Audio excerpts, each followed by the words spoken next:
Magandang umaga sa lahat. Ngayong umaga ay babasahin po natin ang ikawalong kabanata ng Esther at ang magbabahagi ng salita ay si Pastor Tim. Sa kabanatang ito, makikita po natin kung paano ang lahat ay mayroon pong kanya-kanyang kahihinatnan ayon sa kalooban ng Diyos.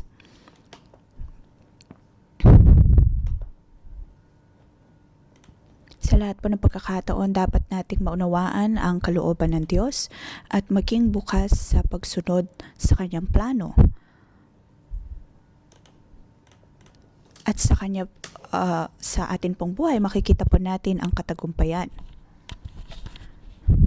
Sinusubukan ng kaaway na kunin kung anuman ang nasa atin, ang ating pamilya, ang ating kayamanan.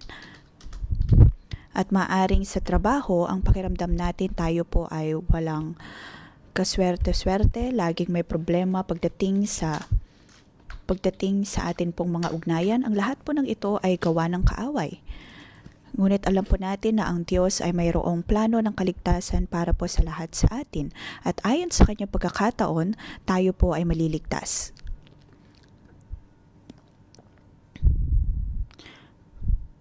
Para kay Esther, nakita po natin na may panahon ng pag-atake at may panahon din ng kaligtasan.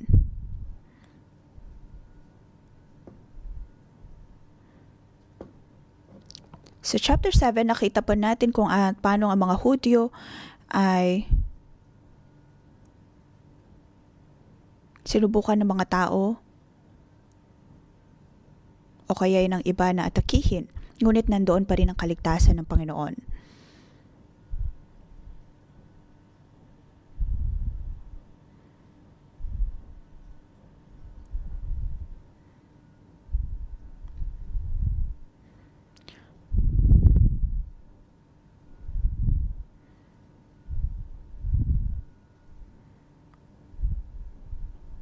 Sa atin pong mga buhay, ang Panginoon ay mayroon din pong plano ng kaligtasan sa pamilya man, sa pinagtatrabahuan o kaya sa ating kayamanan. Sinasabi po ng Panginoon sa atin na tayo ay kanyang ililigtas. Handa po ba tayong tanggapin ang kaligtasan na ito na nagmumula sa Panginoon?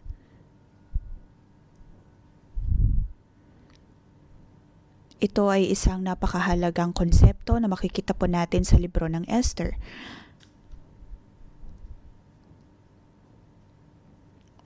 At sa ikawalong kabanata, ito po ay pagpapatuloy ng nangyari sa chapter 7.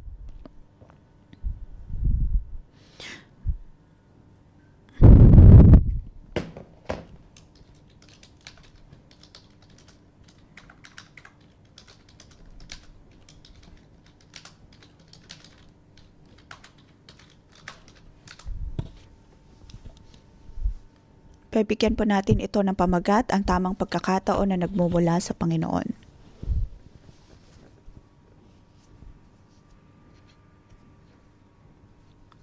Kairos ang tinatawag po na God's appointed time.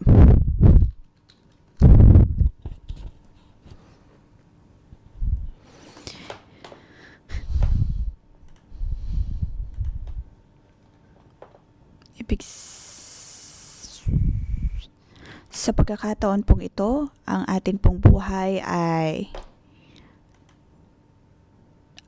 nagkaroon ng pagbabago. Iyon po tinatawag na Kairos moment.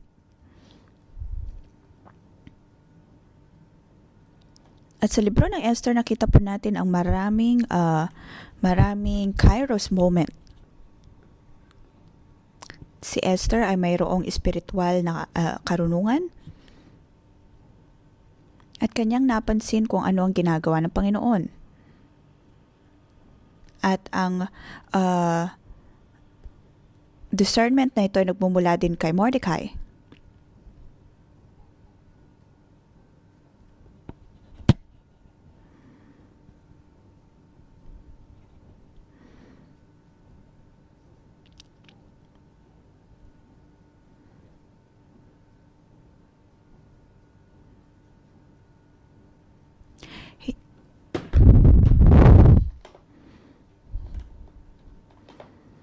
Alam ni Esther na kailangan muna niyang kumonekta sa Panginoon, kung kaya naman siya ay nag-ayuno ng 3 araw at 2 gabi.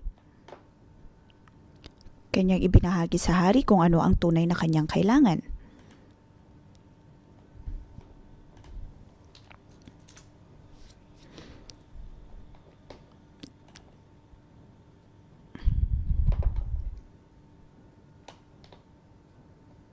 Ayaw niyang kumilos o kaya ayaw niyang pangunahan ng Panginoon dahil ayaw niyang malampasan kung ano man ang kalooban ng Panginoon. Siya ang tao na pinagkatiwala ng Diyos ng isang posisyon, kung kaya naman ito'y kanya ring pinapalagaan.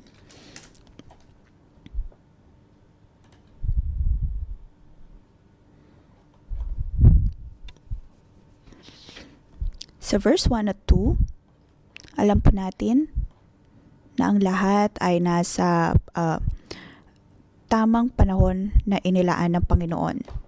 Sabi dito, ng araw ding iyon ng mga ari-arian ni Haman na kaaway ng mga Hudyo ay binigay ni Haring Xerxes kay Reyna Esther, na pabilang rin si Mordecai sa mga kagawad na malapit sa hari, sapagkat sinabi ni Esther na magkamag-anak sila. Ang singsing ng patatak ng hari ay kinuha kay Haman at binigay kay Mordecai na siyang ginawang katiwala ni Esther sa dating bahay ni Haman.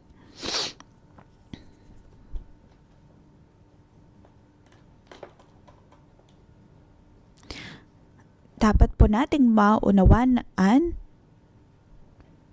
na matapos ang ilang panahon, ang kaligtasang ito ay napangyari.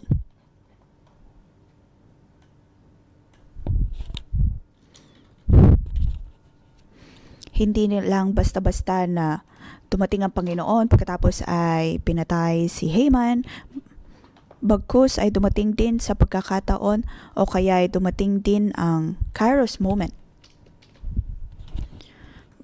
Verse 1 at 2, makikita po natin ang pagbabago ng pagkakakilanlan ni Mordecai. Mula sa estado ng buntik na kamatayan, wala siyang kapangyarihan,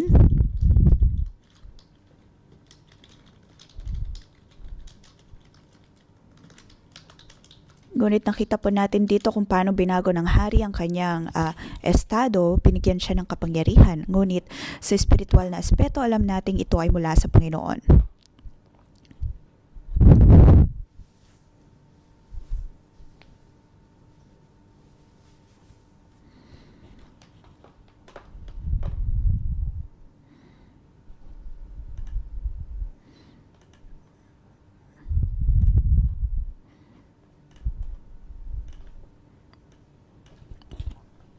Masasabi po natin na para po itong paglilipat ng kayamanan mula sa kampo ng kaaway tungo sa sa kampo ng Diyos.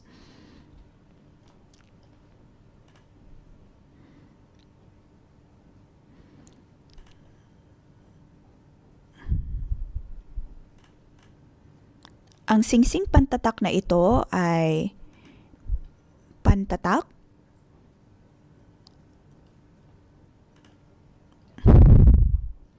naroon ang selyo ng hari.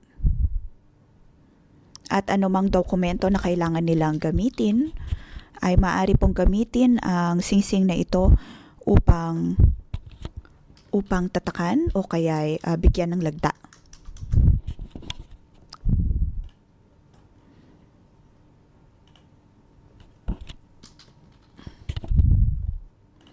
Ito po ang pagkakataon na pinili ng Panginoon. Mula kay Mordecai at Esther, o sa libro ng Esther, tinuturuan pa tayo nito ng isang bagay, nasaan ang Panginoon.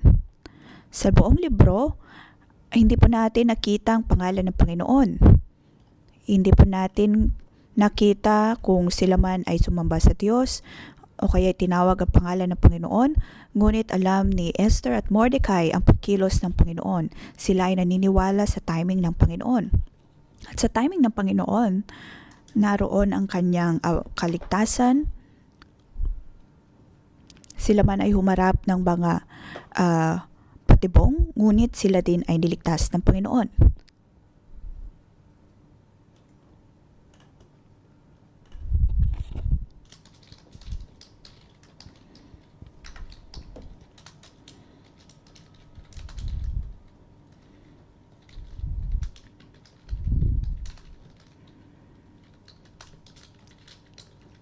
Alam po natin na sa Panginoon ay mayroon pong kumpletong kaligtasan. Hindi po natin kailangan paulit-ulit na tanungin kung nasaan ang Panginoon. Dahil alam naman natin ang kaligtasan ay nagmumula lamang sa Kanya.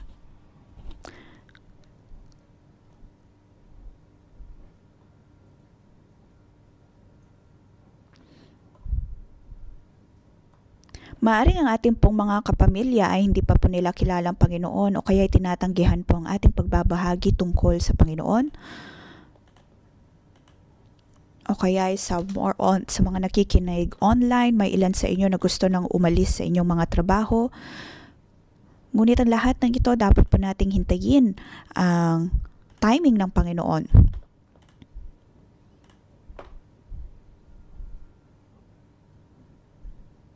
Minsan sinusubukan nating maghanap ng mga trabaho o kaya patuloy na hinahanap kung sino man ang ating magiging kasama sa buhay. O kaya ikaw ay nasa isa ng uri ng relationship o kaya ugnayan at gusto mong mapabuti ito. Naroon ang pagtatanong, kailan kaya matatanggap ng aking asawang Panginoon? Ngunit ang libro ng Esther ay nagbibigay po sa atin ng isang napaka-importanteng punto. Dapat po nating kilalanin ang Panginoon. Katulad ni Mordecai.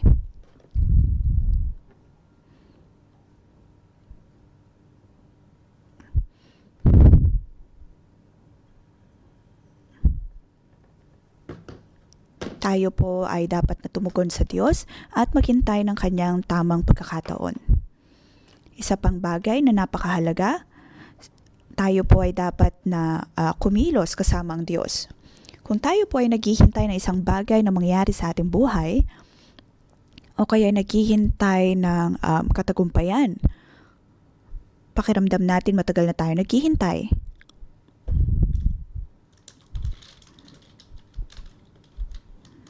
Dapat po nating tanungin ang ating sarili ano ang ating tuntunin, ano ang ating pagkakakilanlan sa istoryang ito.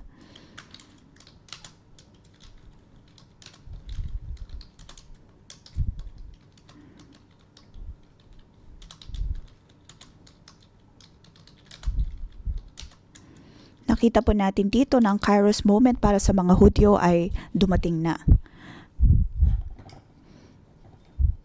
Naniniwala ako na ito ay ang plano ng Diyos upang mabago ang pagkatalo upang maging panahon ng kapanalunan.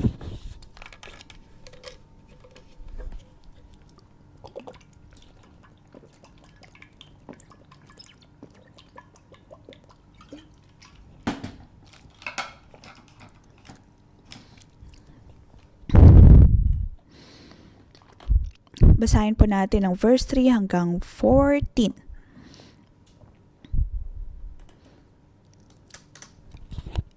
Ito po ay tungkol sa kung paanong ang krisis ay nagkaroon na ng solusyon.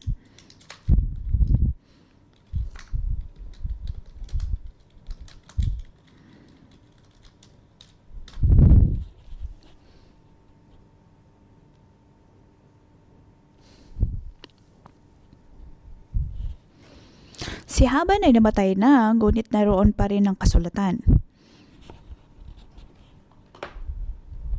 At hindi na ito mababago pa. Dahil iyon ay kasulatan na ibinigay din ng hari. Kaya naman ito ay isang sitwasyon o kaya isang kasulatan na hindi po nila mabago.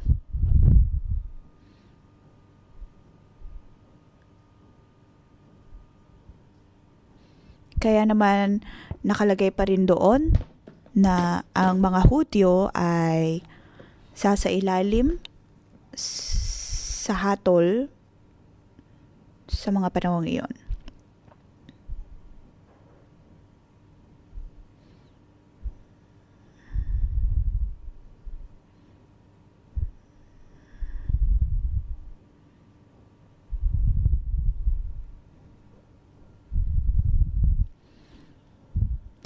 Sabi sa verse 3 at 4, minsan pang lumapit si Esther kay Haring Xerxes at lumaluhang idinulog dito ang utos tungkol sa paglipol sa mga Hudyo na binabalak ni Haman na agagita. Itinuro ng hari ang kanyang setro kay Esther. Tumayo naman si Esther at kanyang sinabi,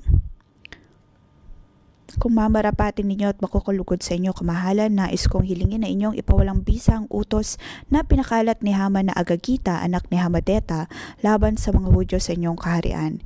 Hindi ko po makakayang makita na nilipol at pinapatay ang aking mga kalahi.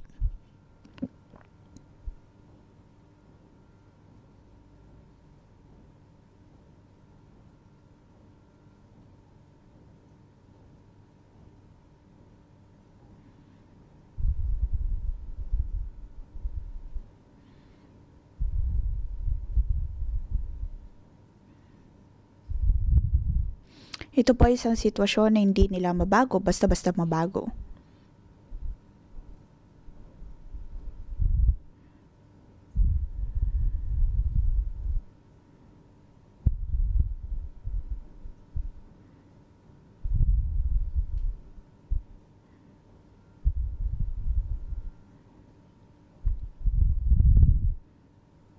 Ang kaligtasan ng Diyos ay darating kahit sa mga pagkakataon na hindi po natin inaasahan.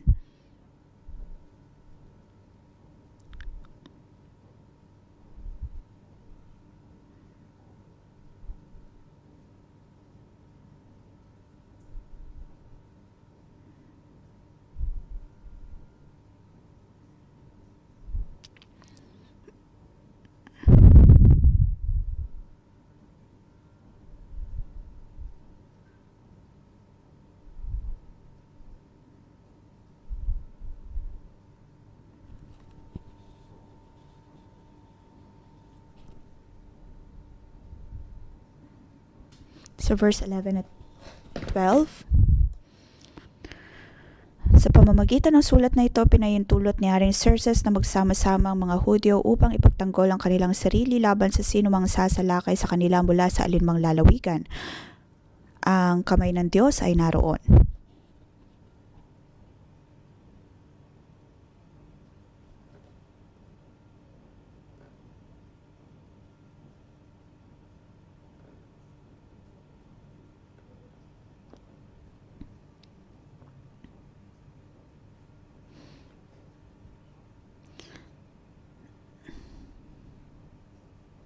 Masasabi po natin na paniguradong ililigtas ng Panginoon ng mga Hudyo. Ngunit para sa Panginoon, mahalaga din kung ang tao nga ba ay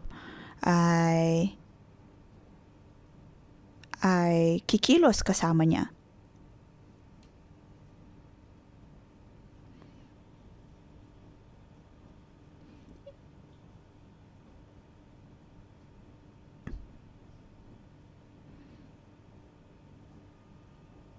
Ang Diyos ay patuloy na tumatawag po sa atin upang tumugon sa Kanya. Sa chapter 4, dahil sa mababang pagtingin, pakiramdam ni Esther ay hindi siya nakita ng hari ng kung ilang araw, kung kaya naman hindi niya niyakap agad ang kanyang pagkakatawag. Ngunit dito, wala nang takot si Esther na lumapit sa hari. Maaari po nating tanungin ang ating mga sarili sa atin pong mga buhay na saang estado na po kaya tayo ngayon. Naroon pa rin po ba na tayo ay nakikipagtuso sa Mordecai ng ating buhay? Hindi na tayo nakita ng hari ng kung ilang araw. Tayo ay marahil para sa atin ay mababa lamang, wag na tayong hanapin. Ngunit atin pong ipanalangin ang ating mga sarili. Iyon po ang nakaraang Esther.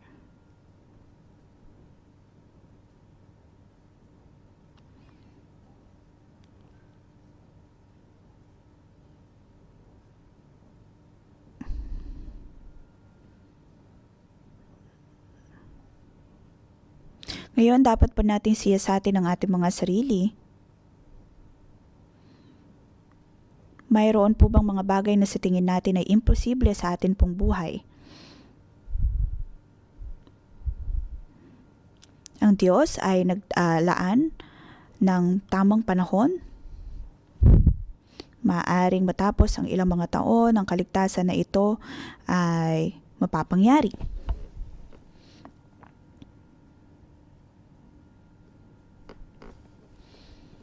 Ang kapangyarihan ng Panginoon ay may bibigay po sa atin. Noong una, maaaring gamitin ng kaaway ang mga kapangyarihan na ito upang atakihin tayo. Ngunit sa atin pong pagtugon,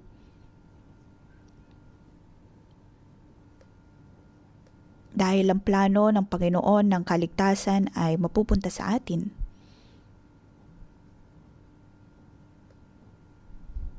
Ang pagsunod sa Diyos at pakikipag-ugnayan sa Panginoon ay isa pong kawili-wiling proseso. Maaring hanggang ngayon tayo pa rin po ay naghihintay. Maaring may mga issue, may mga problema, may mga bahagi ng atin pong buhay.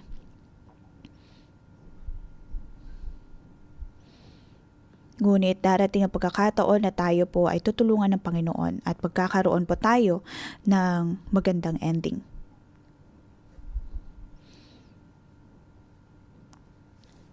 Sa huling mga bahagi, makikita po natin ang katagumpayan na naranasan ng mga Hudyo.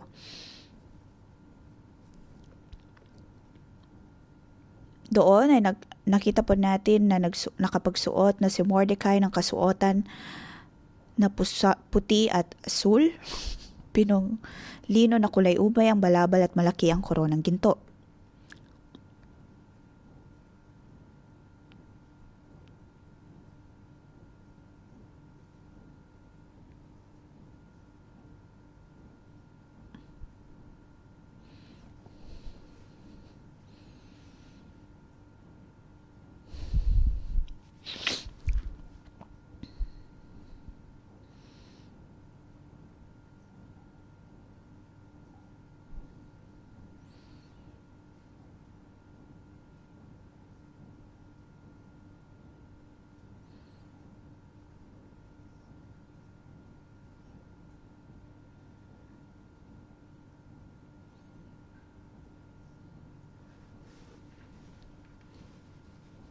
Isa pa ang bagay na makikita, sabi sa verse 16, malaking karangalan ng mga Hudyo kung kaya naman may sayang masaya sila.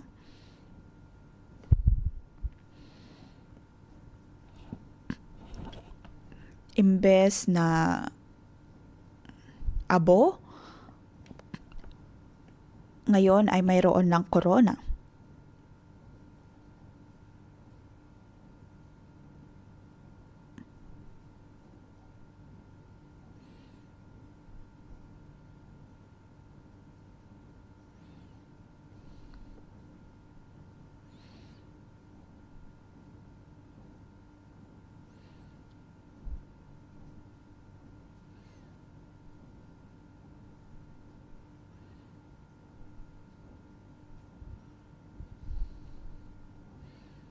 Itong una ay naroon lamang po ang abo sa kanyang ulunan, ngunit ngayon ay naroon na ang isang korona.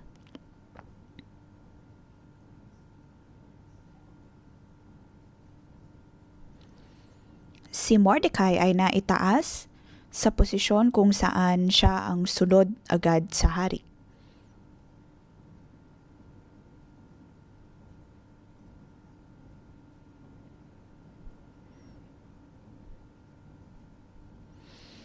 Ang mga Hudyo ay grupo ng mga tao na nung una ay inaaway lamang ng kaaway. Ngunit ngayon sila na ay naitaas sa paraang pagiging maharlika. May mga pagkakataon na pakiramdam natin tayo ay napakababa, tayo ay walang kapangyarihan, walang nangyayaring maayos sa atin pong mga buhay. Maaring pakiramdam po natin na para po tayong si Esther, ulila, hindi pinapaboran ng hari, iniisip na, pipiliin naman ng hari ang mga mas bata kaysa sa akin, so para saan pa na narito ako.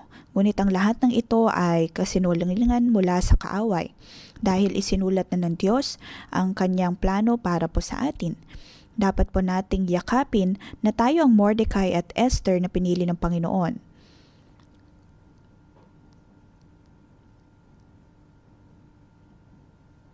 Tayo po ang pinili ng Panginoon.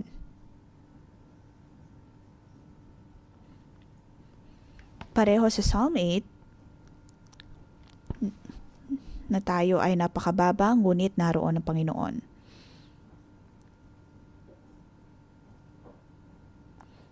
Katulad ni Esther, maaaring hindi pa niya nakita ang kanyang mga magulang, ngunit naroon na ang pagpili ng Panginoon para sa kanya. Maging si Adan at Eva ay kabilang din sa royal family, sa maharlikang pamilya.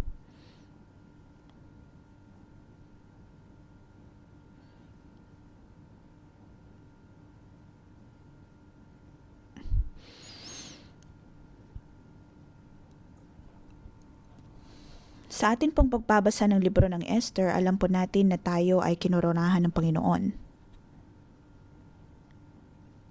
At ang libro ng kaligtasan ay naisulat na po ng Panginoon. Tayo bilang prinsesa at mga prinsipe, natanggap na po natin ang pagkakakilanlan na ito. Katulad ni Esther, niyakap na po natin ang kaligtasang ito mula sa Panginoon na alam nating mangyayari sa kanyang tamang panahon. Ayon sa kanyang pagpili, mararanasan po natin ang pagbabago sa atin pong buhay. Ang dapat sanang araw na tayo ay mapaparusahan o kaya ay hahatulan, tayo po mismo ay maliligtas. Sa atin pong buhay, maaaring humarap po tayo ng maraming mga issue na hindi natin masolusyonan. Ngunit sa libro ng Esther, sinasabi po dito na matagal na po tayong naligtas.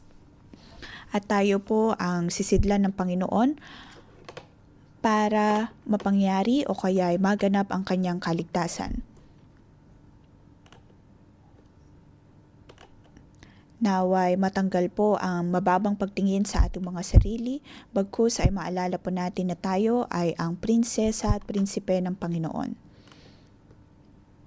Tayo po ay tumayo at ating bigyang pasalamat ang Panginoon, sabihin sa mga nakapaligid sa atin na tayo ay kanyang ililigtas. Panginoon, pinupuri ka namin at pinapasalamatan dahil alam namin na ang kaligtasan ay nagmumula lamang sa iyo.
Hallelujah.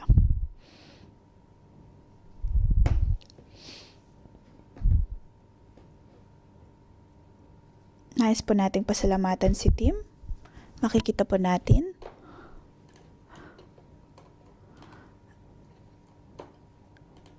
na muli binigyan o kaya ipinataw ng hari kay Esther ang setro.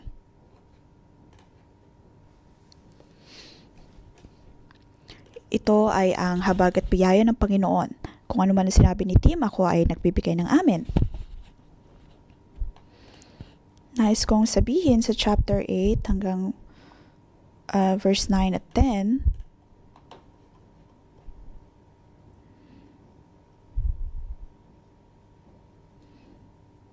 Nang ika-23 araw ng ikatlong buwan, ipinatawag lahat ang mga kalihim ng hari. Ipinasulat ni Mordecai sa kanilang isang liham tungkol sa mga Hudyo upang ipadala sa mga gobernador at mga tagapangasiwa at mga pinuno ng 127 lalawigan mula sa India hanggang Ethiopia. Ang utos ay nakasulat sa wikang ginagamit sa lugar na padadalhan.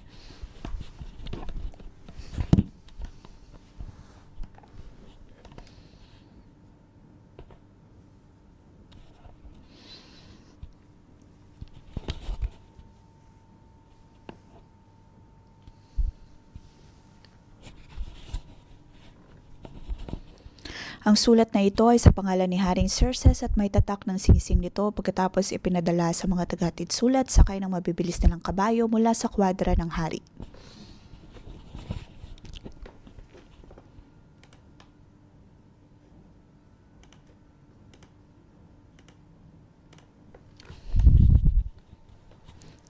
Sa verse 11 at 12, sa pamamagitan ng sulat na ito, pinahintulot ni Haring Xerxes na magsama sa mga Hudyo upang ipagtanggol ang kanilang sarili laban sa sinumang sasalakay sa kanila mula sa alinmang lalawigan. Pinutulutan din silang patayin, lipulin at samsama ng ari-arian ng hukbong sasalakay sa kanila, pati ang mga kababaihan at mga bata.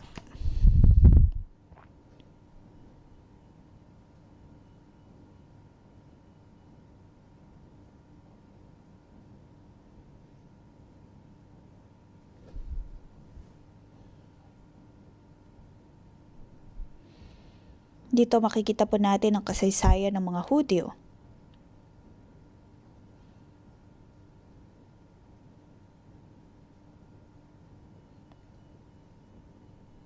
Noon sa aking pagbabasa po ng bahaging ito,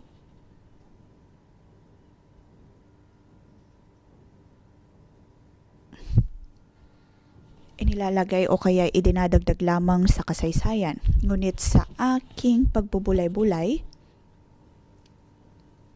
mapapansin po natin kung paano ang Diyos ay naghahari sa lahat ng bagay.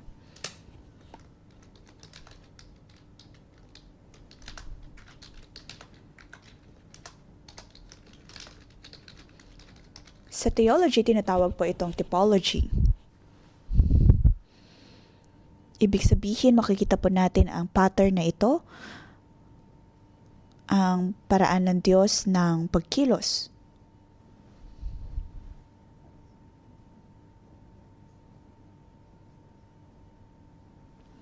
Ang Diyos ay naroon na patuloy na ginagawa ang kanyang plano.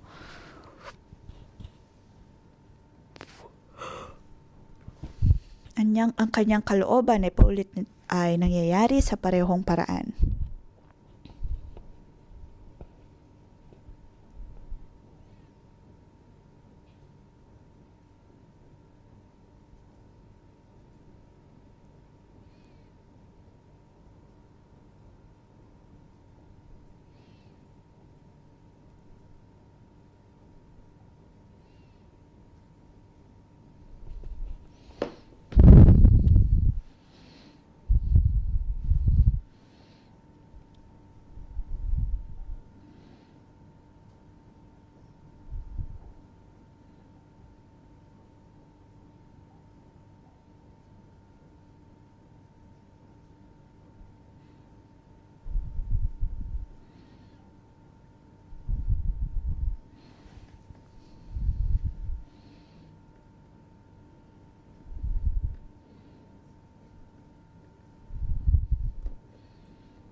Ang Diyos na ito ang siyang kumilos ng ang mga Israelita ay patawid sa Red Sea.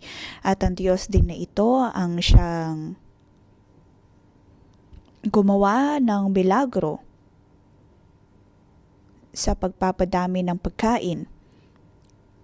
Sa kasaysayan ng Israel, gagamitin ng Diyos ang lahat ng ito upang ipakita ang kanyang kaligtasan.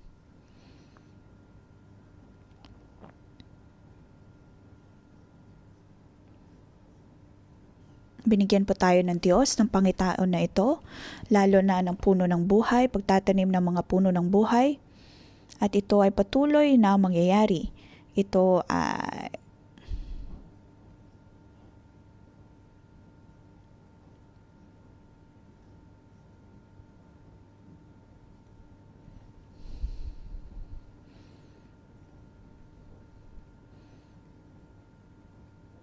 ang Diyos ay patuloy na mangungusap po sa atin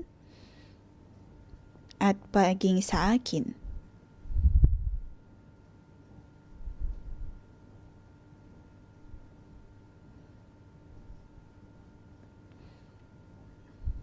Ang lahat ay nasa kalooban ng Panginoon. Maaring ang puno ng buhay, ang konseptong ito ay napaka-bago, ngunit ito ay mula sa Panginoon. Ano po ba ang puno ng buhay? Sa atin pong pagtatanim ng puno ng buhay, ano ang dapat nating isaisip?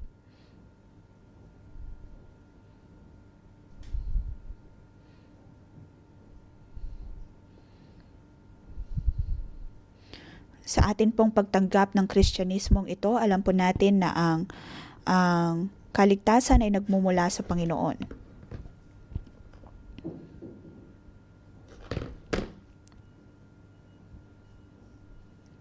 Sa atin pong ebanghelyo, dapat po ang susi ay ang magdisipulo.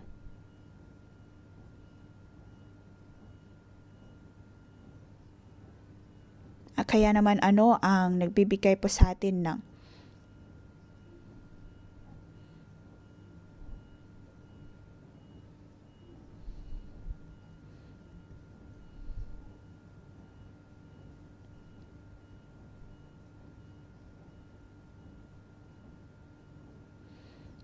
tayo po ay kinatawan ng Diyos.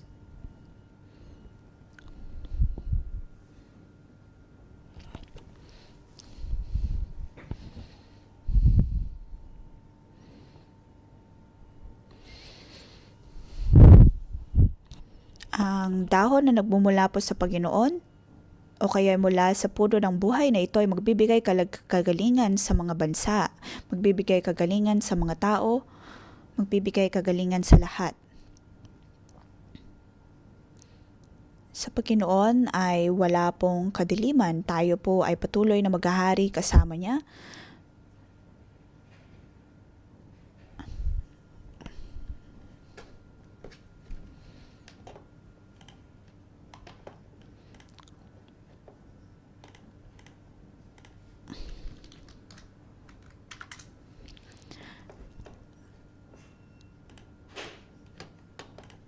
Ang ebanghelyo ay hindi lamang po tungkol sa pagtanggap ng kaligtasan.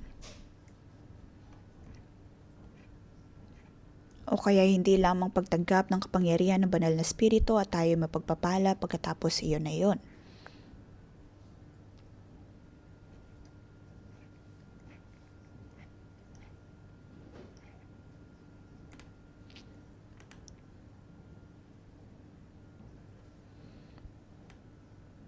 Ang nais pong sabihin ng banal na espiritu po sa atin,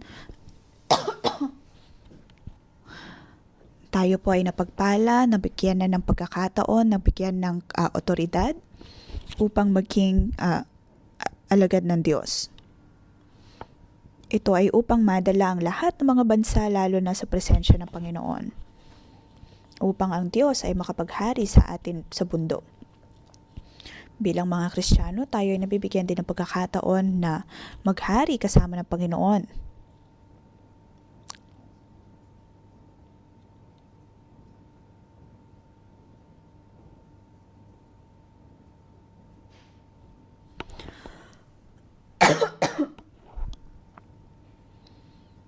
Maaari madami na po tayo nalalaman sa teolohiya, ngunit nahihirapan po tayong sampalatayanan.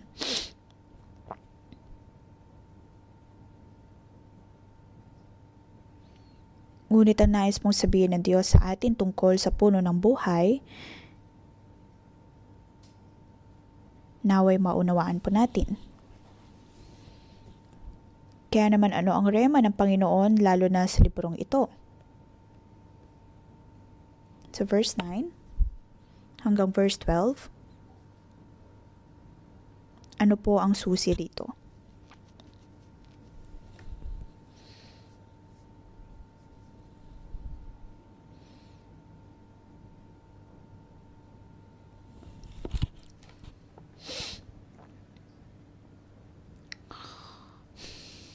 Nang ika-23 araw ng 3 buwan, ipinatawag lahat ang mga kalihim ng hari.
Sa kabuuan mula chapter 3 hanggang 12,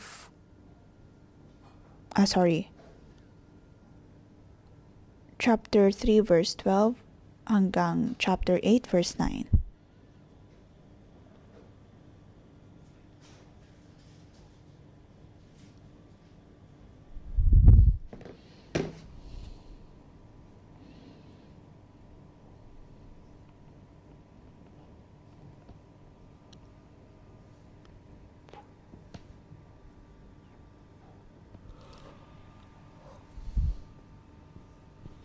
Sa kabuuan ay mayroon pong 70 araw.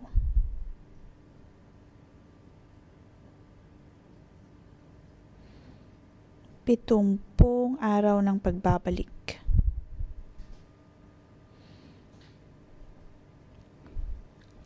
Para sa mga Hudyo, sila ay nakabalik makatapos ang 70 taon.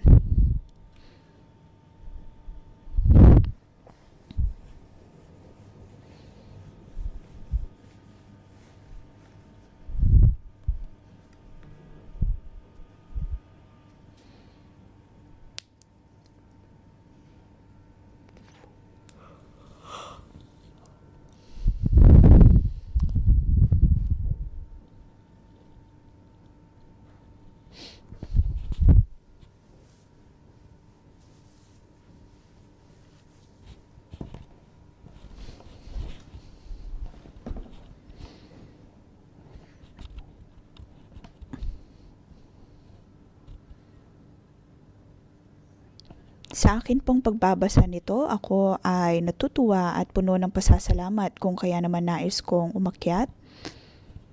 70 taon ng pagbabalik. 70 taon ng pagbabago. Naway siya sa atin po natin ang ating mga sarili. Sinasabi po ng Panginoon sa atin na tayo ay magtanim ng mga puno ng buhay. Kailan niya po ito isinahagi? Taong 2018. Nang nabasa po natin ang libro ng Nehemiah.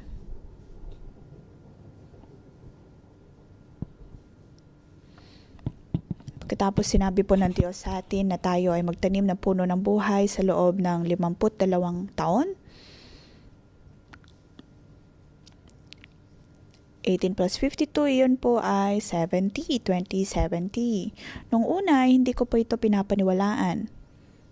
Ngunit ayon sa kaninong kapangyarihan, ngunit sinasabi ng Panginoon, yun po ay 2018. 70, ang ibig sabihin po noon ay pagbabalik.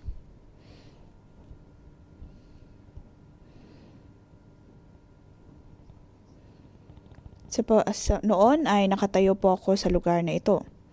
Ang lahat ay nananalangin para sa akin, ngunit sa aking pananalangin, ang Diyos ay nagtanong sa akin ng dalawang bagay. Kung ilang taon na ako sa mga pagkakataon na yon. 611116.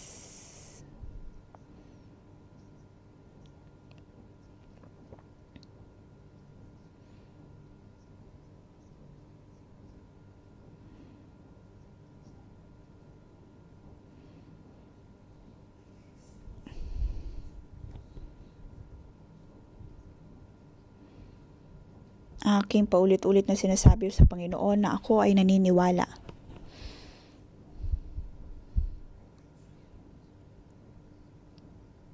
Pagkatapos tayo po ay nagtungo sa krus. At doon ay nakita po natin ang araw at ang buwan.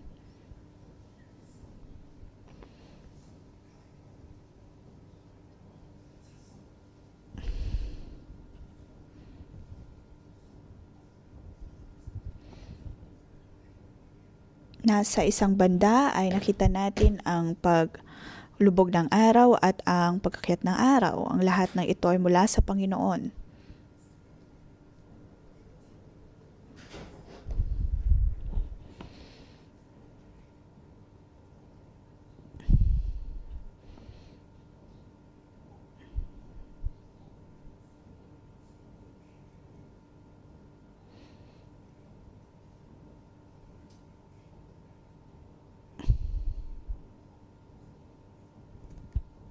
Dito makikita ko po ang pattern din ng pagkilos ng Panginoon.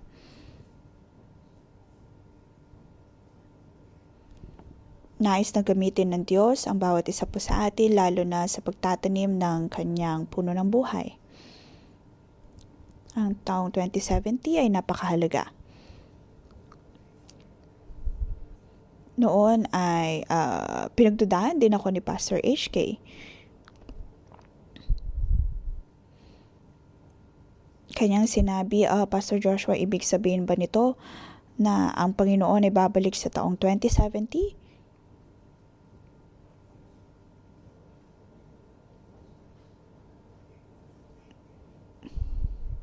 Ngunit ang sabi ko, hindi po ibig sabihin nito na ang Diyos ay babalik.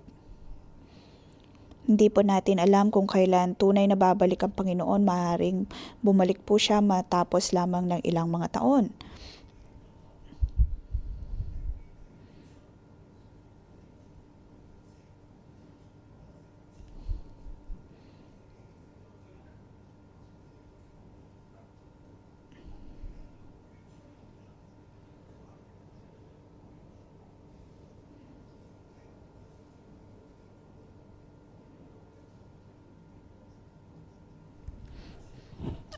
Ang mga probinsyang ito ay para bang kaharian ng Panginoon. Bawat bansa ay magkakaroon ng puno ng buhay. Naroon ang maharlikang mga pari.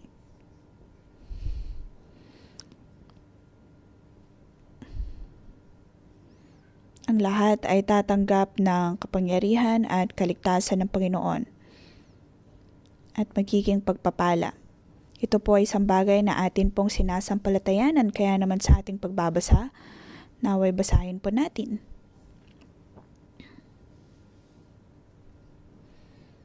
Basahin po natin ang verse 9 at 10.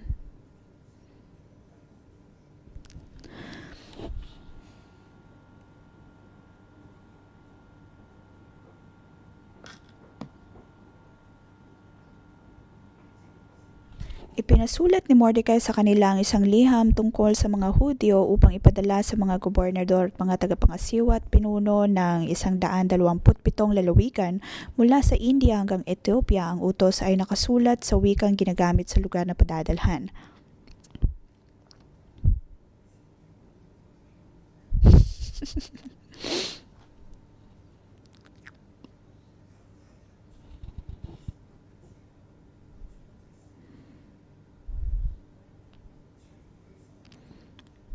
Ilang mga bansa ang mayroon po tayo ngayon? Mayroon po tayong siguro higit pa sa 190.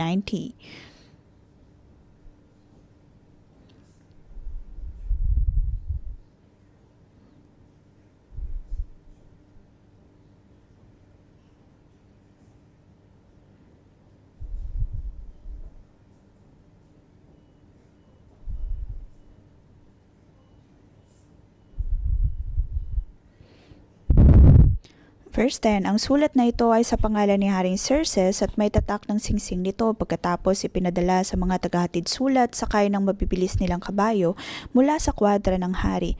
Tayo po ay manalangin sa Panginoon. Panginoon, naway mangusap ang mga salitang ito at sa amin pong pagproproklama ngayong umaga. Katulad ng kung anong ginawa mo sa mga Hudyo, sa imperyong iyon, ang pattern na ito, ang iyong pagkilos, naway mapangyari po sa akin at sa amin ngayon. Amin pong ipinoproklama na ang buong mundo naroon ang pagkilos ng Panginoon.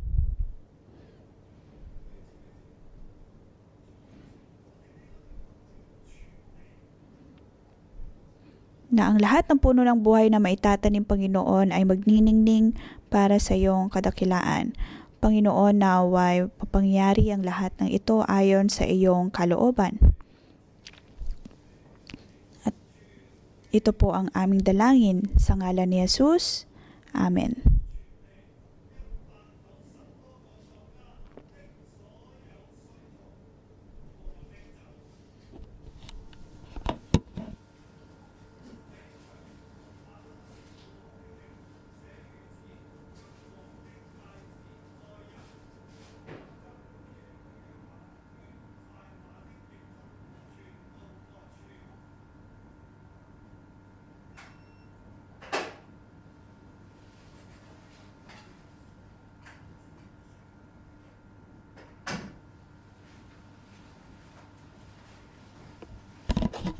Atin pong itaas ang ating mga kamay.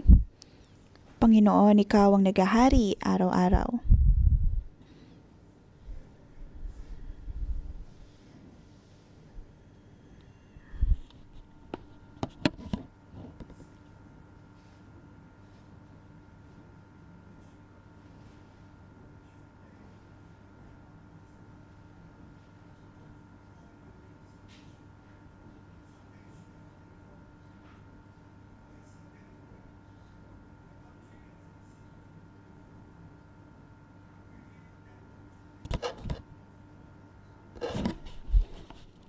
May pagpapasalamat na puso, tayo po ay manalangin sa Panginoon.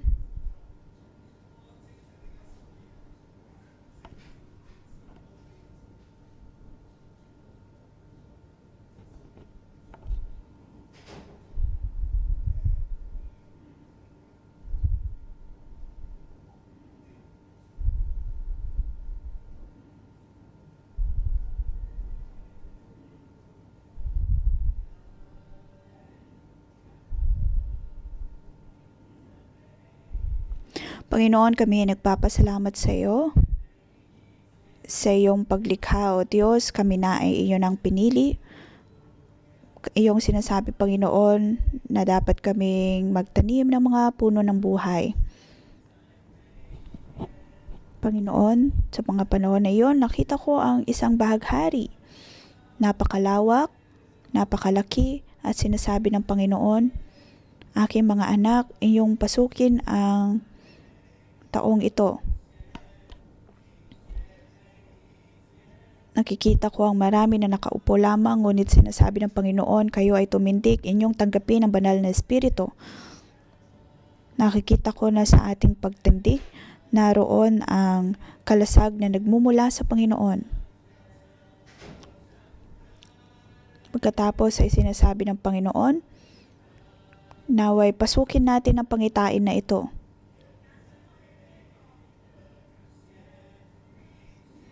Kayo ang pinili ng Panginoon, kayo ang kanyang maharlikang pari, mayroon kayong kapangyarihan sa mundong ito. Tanggapin ang setro ng Panginoon. At naririnig kong sinasabi ng Panginoon na sa ating pagpasok sa kalooban niya,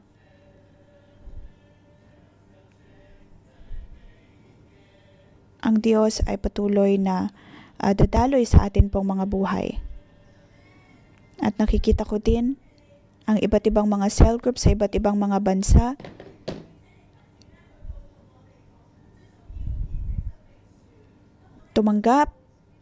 Tanggapin ang pagkakakilanlan na ito bilang maharlikang pari ng Panginoon sa atin pong pagtindig.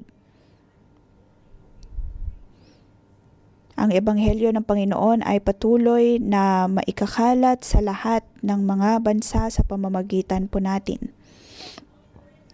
Panginoon, naway itaas niyo kami. Buksan mo, O Diyos, ang aming mga espiritual na mata. Panginoon, aming sinasabi po sa iyo na kami ay handa. Natanggap na po namin, Panginoon, ang iyong baton upang gawin ang iyong mga salita.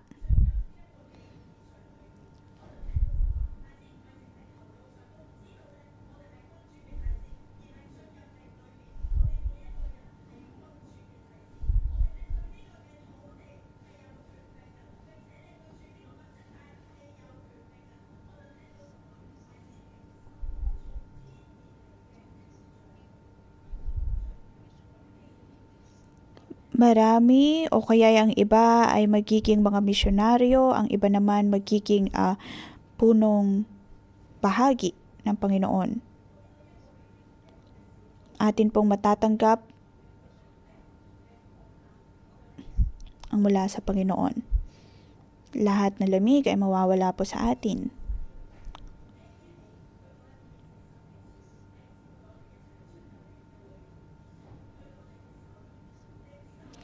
Panginoon, gawin mo kaming sundalo ng iyong mga salita, ang bawat isa po sa amin, malalo na mga Bible School student.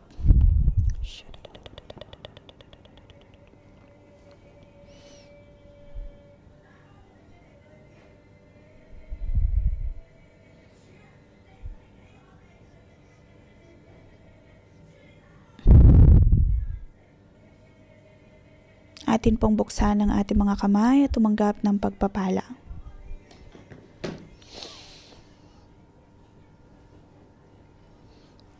Sa pag-atake ng kaaway, si Haman ay naibitay. Pagkatapos ang singsing na pantatak na nasa kanyang kamay ay kinuha. Pagkatapos ay ibinigay kay Mordecai.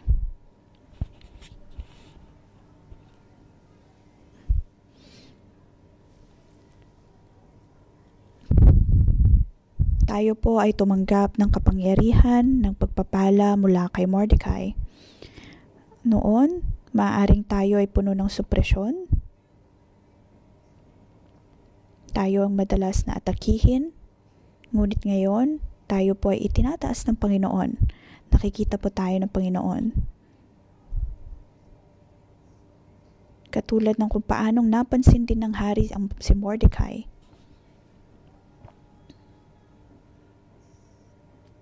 At ibinigay ang sinsing pantatak na ito mula kay Haman patungo kay Mordecai. Ngayon, atin pong dinedeklara sa ngalan ng Panginoong Hesus ang singsing na kinatawan ng kapangyarihan ng Diyos ay maisasalagay sa inyong mga kamay. Ngayon, gamitin po natin ang ating Biblia.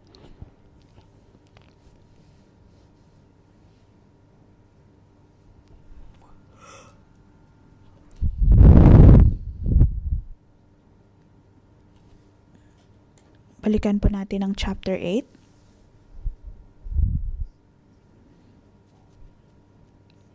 Gamitin ang singsing na atin pong natanggap sa Espiritu at ilagay sa chapter 8 ayon sa pananampalataya. Panginoon, ang iyong kalooban ang siyang mapapangyari. Iyong mapapangyari, O Diyos, kung ano man ang iyong ibinigay sa 611. Sa ngalan ng Panginoong Hesus, ito po ang aming dalangin. Amen. Aking mga anak, kayo ay mayroong otoridad at kapangyarihan. Ngunit nais ko ding tawagin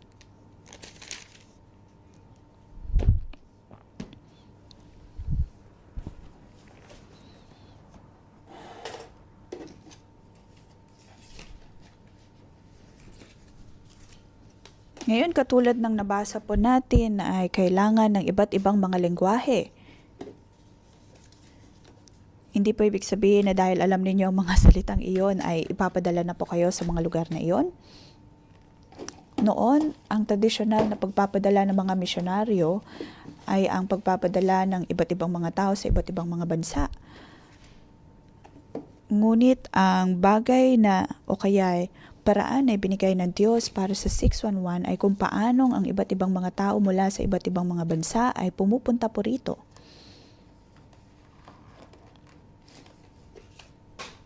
Nakita po natin ang mabilis na pagtatanim ng puno ng buhay. Dahil kung kayo ay aming ipapadala sa Arabia, maaaring matagal pa iyon. Ngunit kung tayo po ay tatanggap ng mga Arabong misyonaryo dito po sa atin mismo, maaari po natin silang matulungan upang maging puno ng buhay at nang maitanim ng puno ng buhay na ito sa kanilang mga lugar. Kaya naman mahalaga ang iba't ibang mga tao na may iba't ibang mga lengguwahe.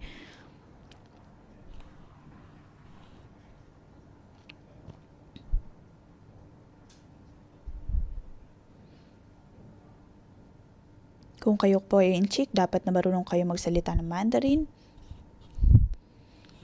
o kaya iba't ibang mga salita, Espanyol, Italiano. Ngayon tayo po ay manalangin. Idalangin po natin sa Banal na Espiritu.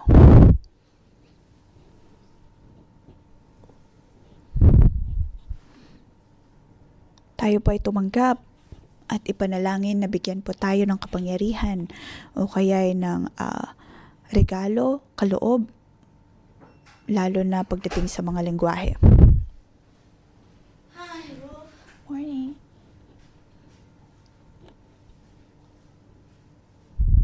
Sa Africa, may iba't ibang mga salita. Kahit sa India, napakarami ding uri ng mga salita.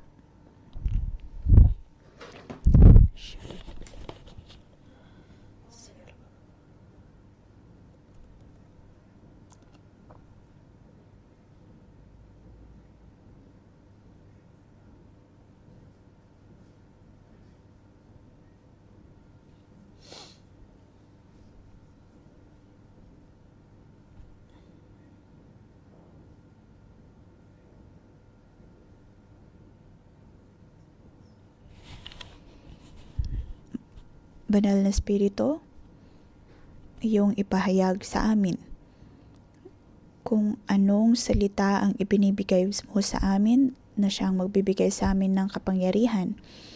Naway kumilos ka sa amin pong mga buhay. Naniniwala kami na ang amin pong henerasyon, ang susunod po sa amin,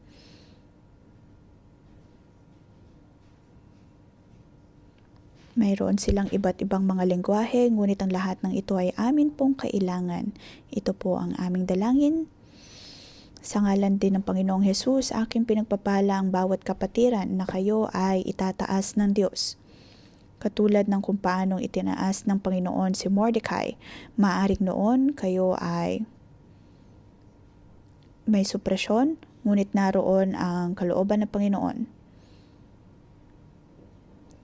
Kayo ay itinataas ng Panginoon. Sa ngalan ng Panginoong Yesus, kayo ay aking pinagpapala. Maging mga lingkod na ginamit ng Panginoon,